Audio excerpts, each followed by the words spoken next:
Kendrick Lamar. Some say he's a visionary, others say he's a charlatan.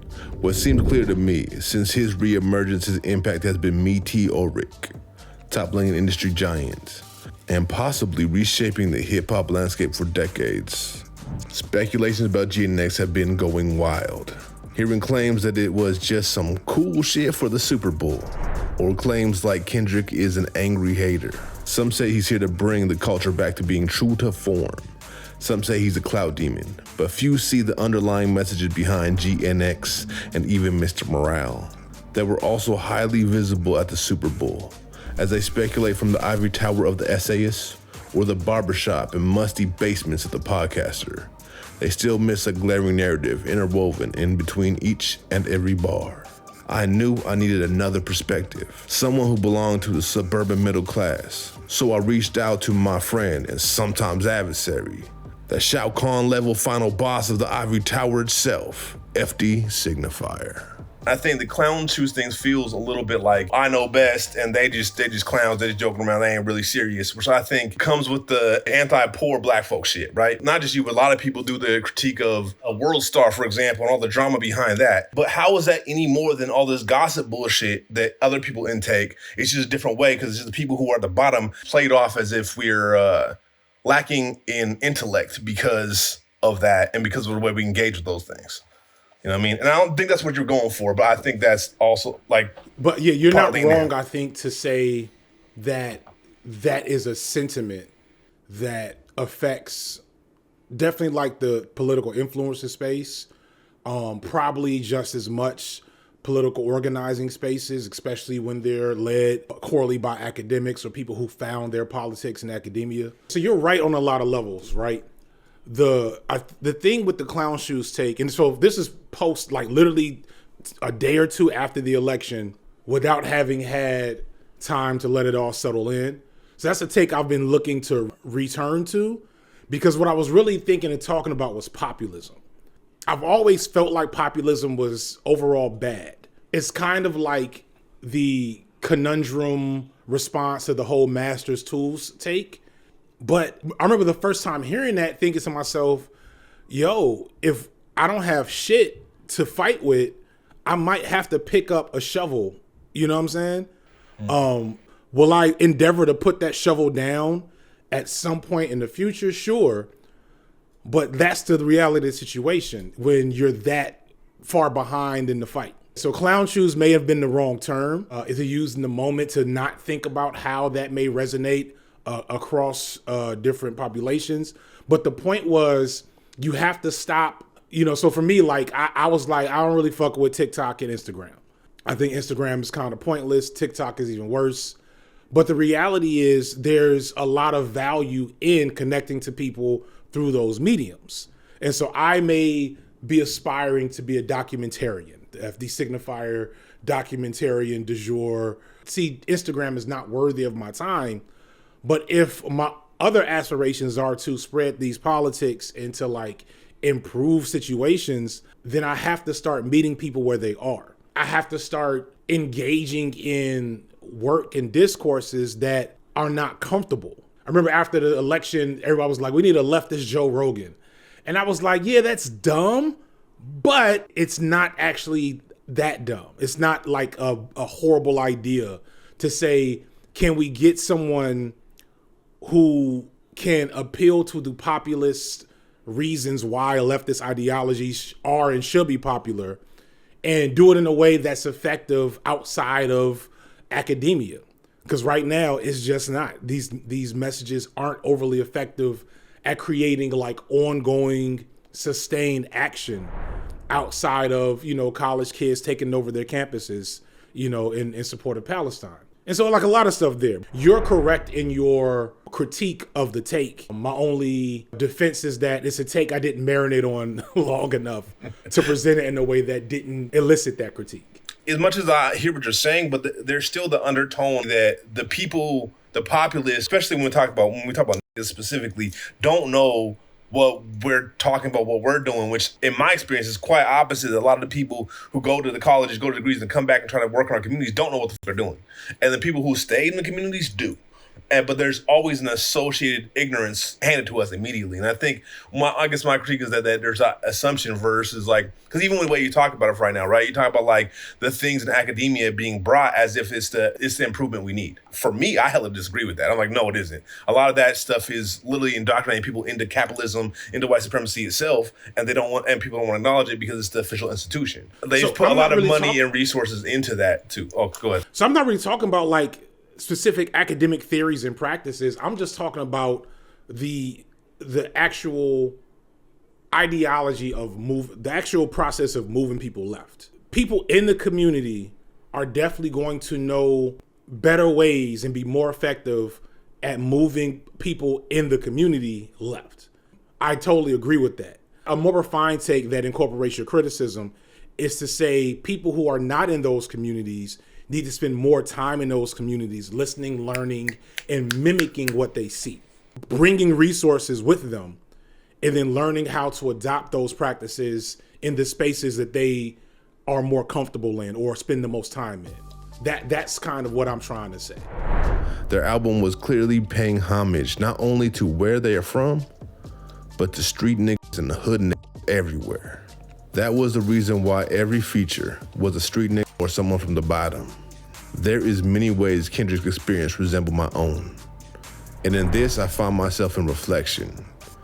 Few know what it looks like to not only be tokenized by some male monsters, but to be tokenized by the Black excellence crowd as well.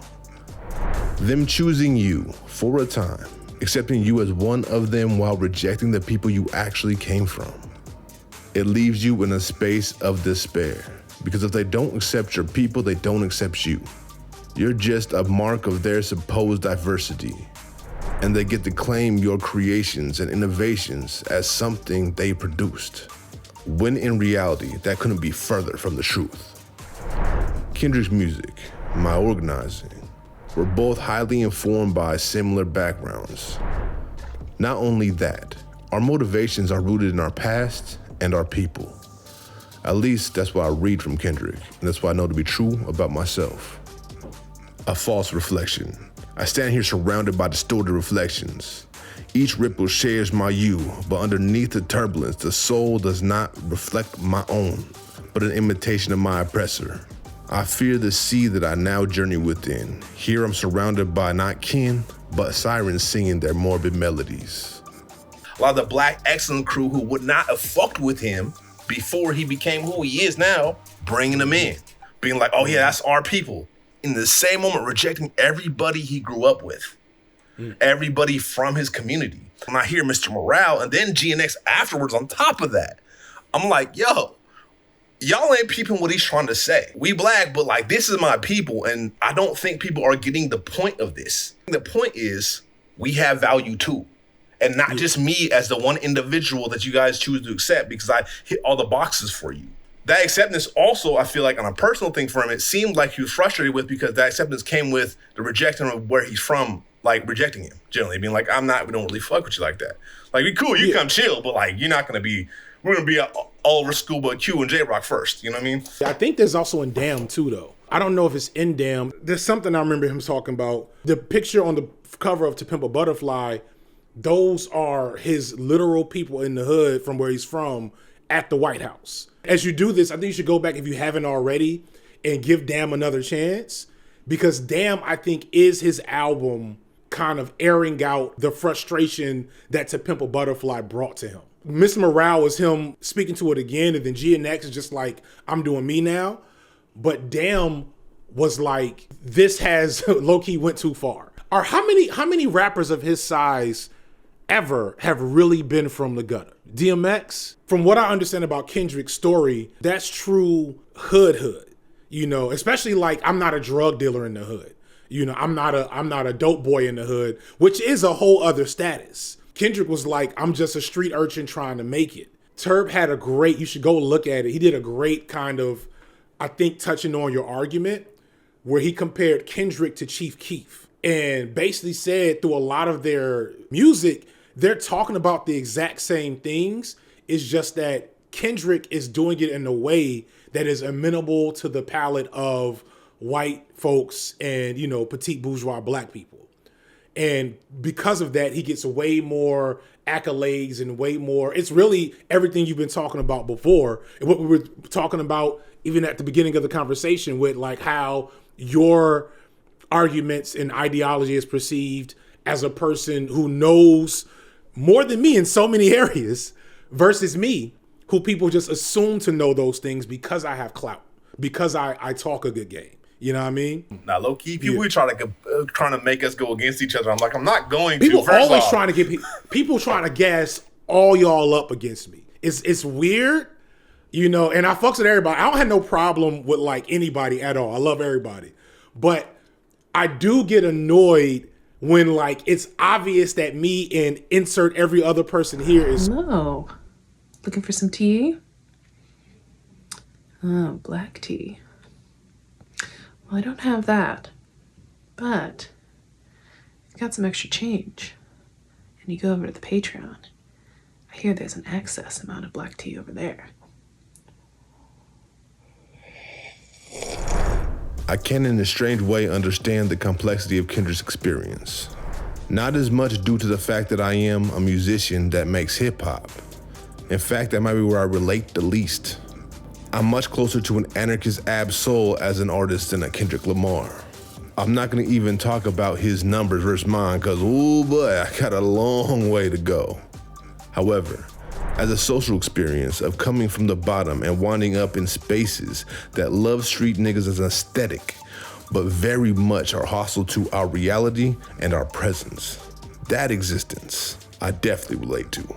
The political spaces, very much like the hip-hop industry, utilize black underclass as a symbol, a mascot of strength, pride, and resilience. But we are only celebrated in zines and history books, at least when it comes to the real ones. However, it creates an industry of LARPing and assimilation, where folks from the suburbs can wear a two-dimensional caricature of us as a mask, then have people turn around and reward them for it. Yet for us to maintain in this space, we must adorn a degree of respectability, making it imperative to not truly be transgressive. To embrace your roots, your identity makes you a threat, regressive, and most of all, just another nigga. As if that was supposed to be something we were ashamed of. What's even worse is if you're a lover of knowledge and diverse perspectives, it can happen without you even realizing it. Then one day you open your eyes and you see it all.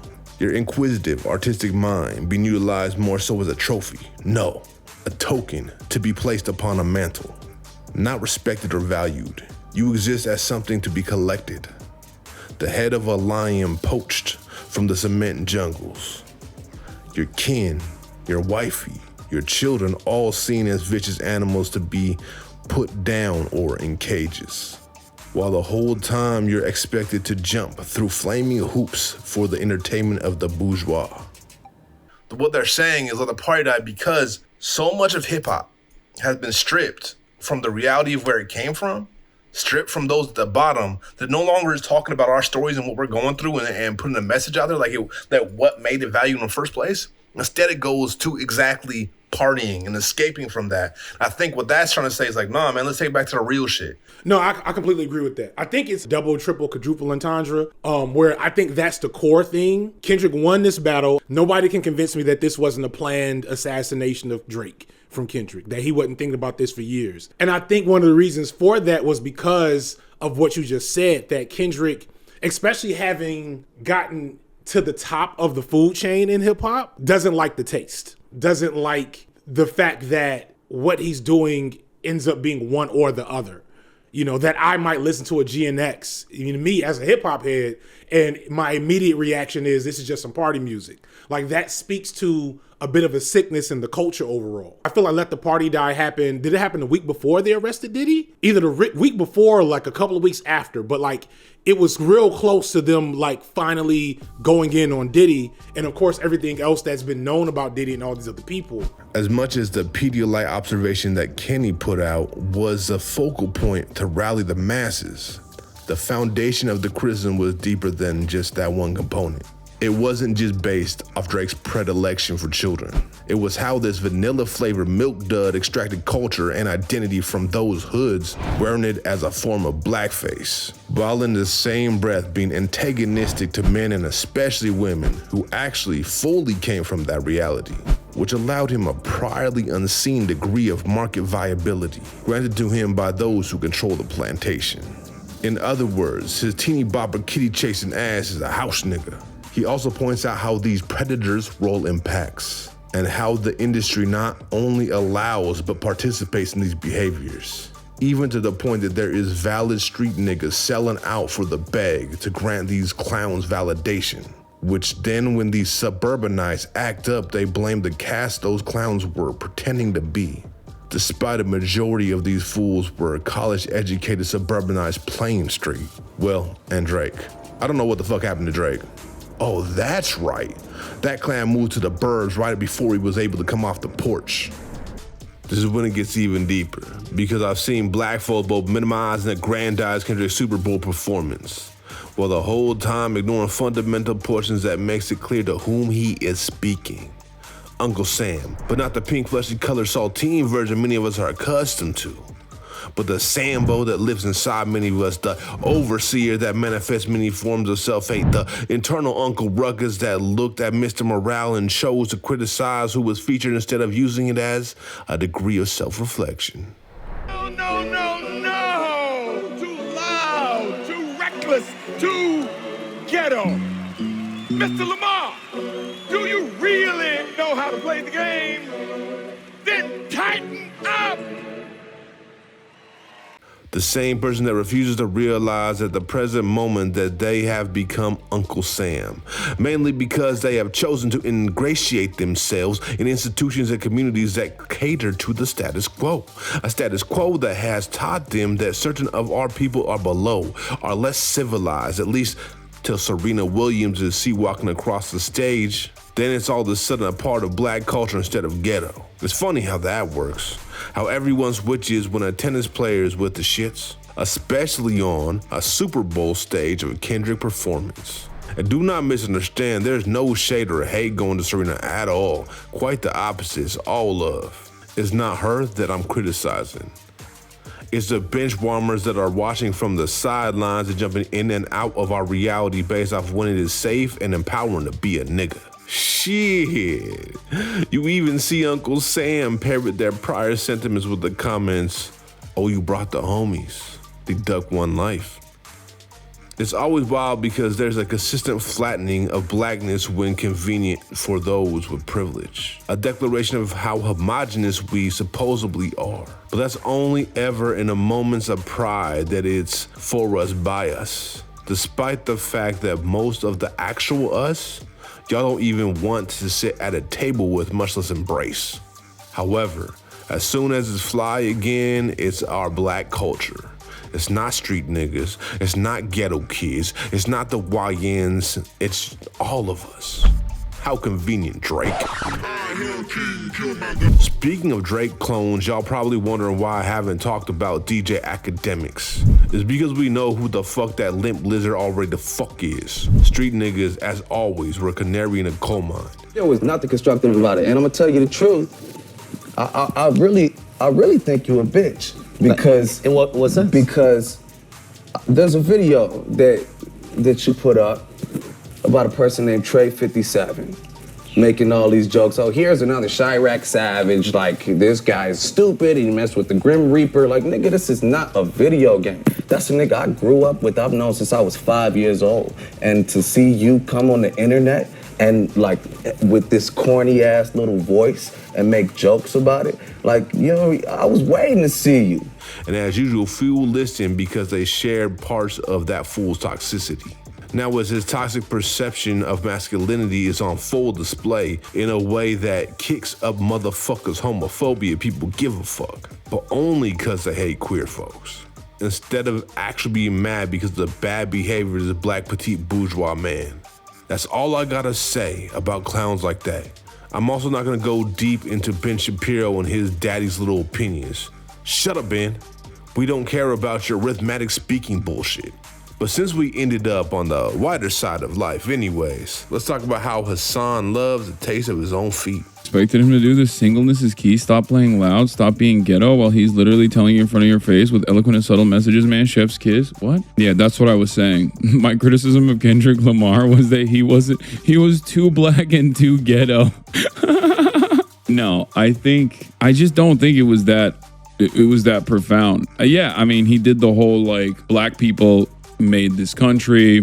That's why they comprised of the flag. And then the flag was divided. It's not even a risk for Kendrick Lamar. Like, you want him to go harder and risk it. But that's not. That was the line Samuel Jackson said, bro. Sometimes I hate watching white men be fragile when us black people want to tell y'all it's not for you to get. I don't care.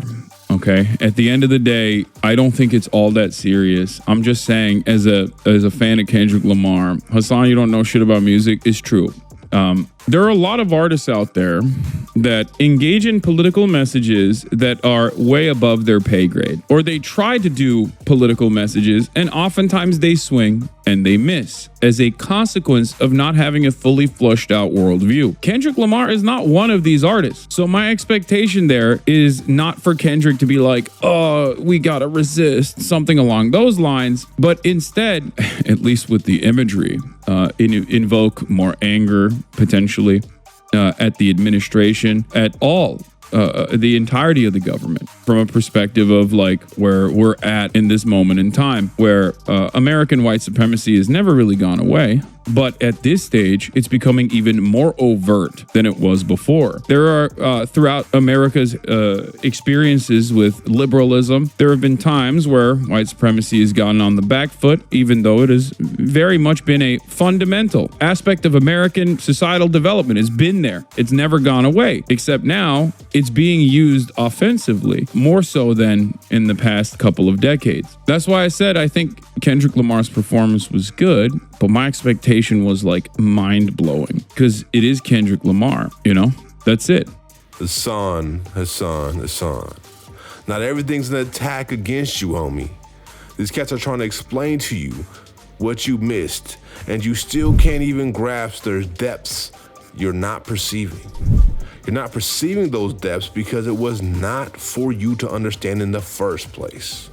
The brother wasn't even saying you were telling Kendrick not to be ghetto. He was saying that was an intrinsic message within the performance. That message was meant to be criticism for black folks. Hence why Samuel L. Jackson was Uncle Sam instead of Jelly Roll or something.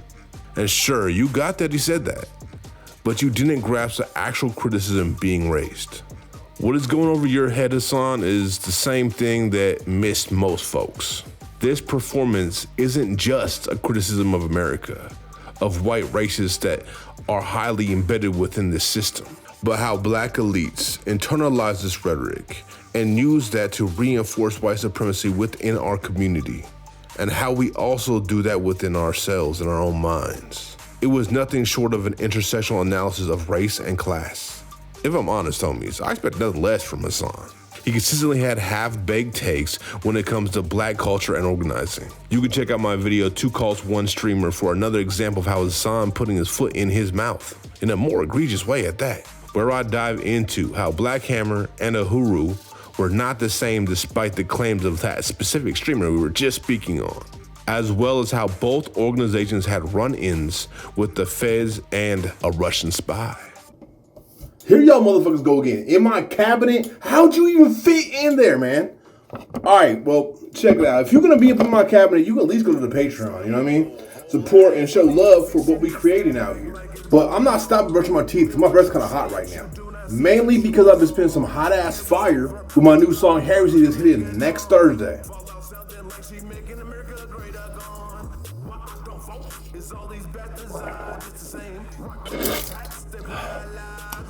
Which you'll be able to listen to here on YouTube, or if you really want to be a team player, you'll buy it at BANDCAMP. Alright, now get the fuck out my fucking cabinet.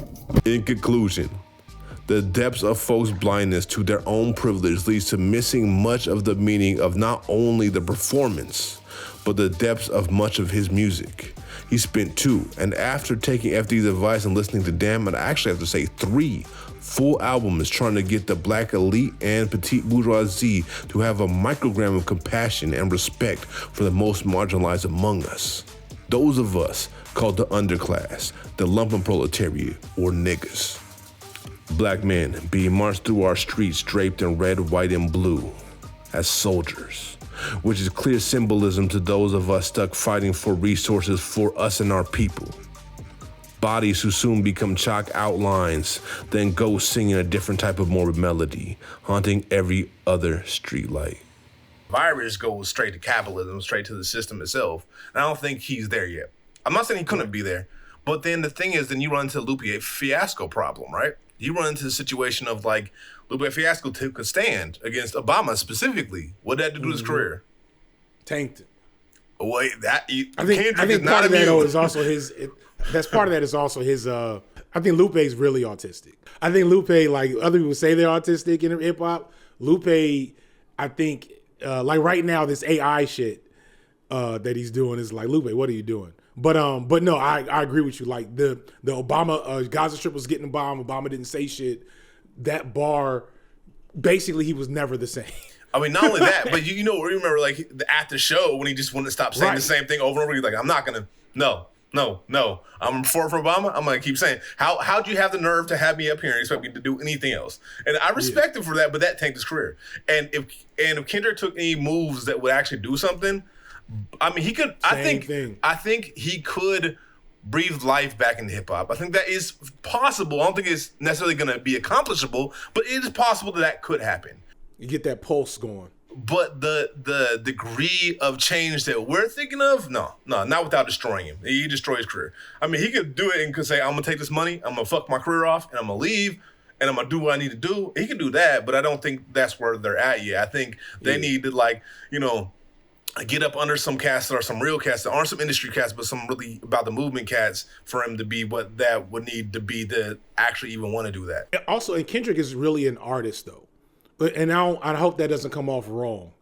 But like so many rappers are not even in love with rap and hip hop. They just know it's a thing they can do to get access to capital, right? To get out the hood, get out their predicament, you know, get some girls, etc.